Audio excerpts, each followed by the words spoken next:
pada meningitis biasa nggak ada perubahan perilaku, tapi pada encephalitis karena ada kerusakan pada parenkima otaknya, bisa ditemukan adanya perubahan behavior atau perilaku pasien.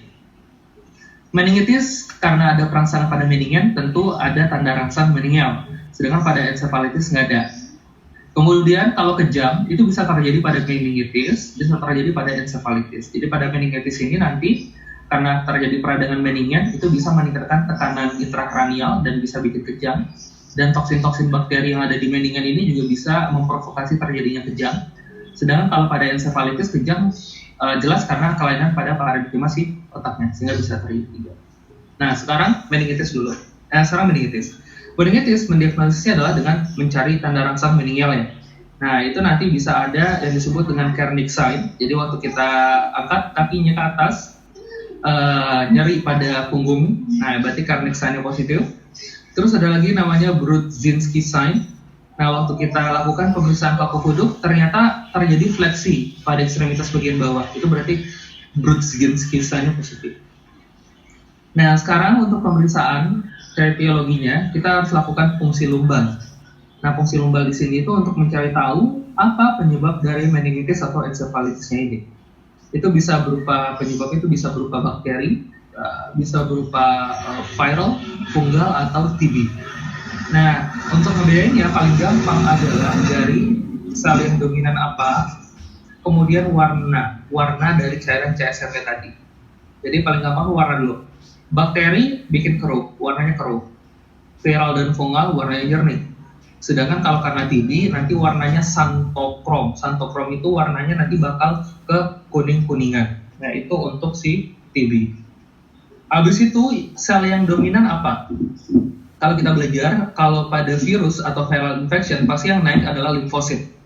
Berarti nanti yang dominan adalah mononuklear. Limfosit kan mononuklear. Jadi pada viral, fungal juga, TB juga, itu yang naik adalah mononuklear.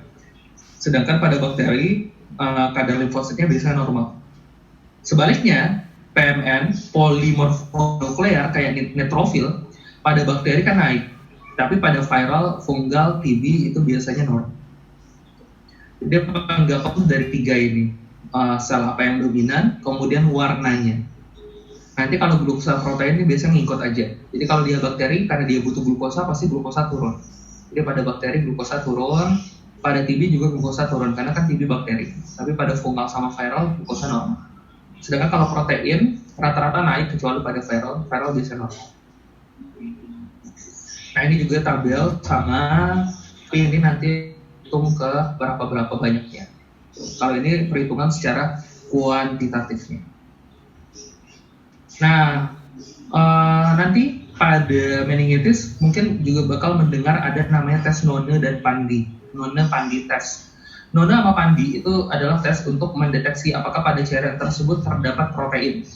Protein itu ada globulin sama albumin. Jadi None untuk globulin, Pandi itu untuk globulin dan albumin. Jadi kalau dia bilang tes None Pandinya positif, itu artinya dia mau nunjukin bahwa ini proteinnya tinggi. Tapi kita belum tahu ini penyebabnya apa. Jadi lebih ke proteinnya aja. Terus ada lagi namanya tes dengan tinta India. Tinta India untuk fungal ya.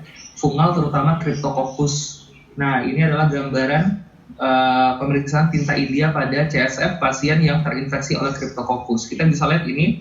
Nah, ini Cryptococcusnya. Jadi Cryptococcusnya itu tidak terwarnai oleh tinta India. Jadi tinta India itu fungsinya sebenarnya adalah untuk mewarnai backgroundnya.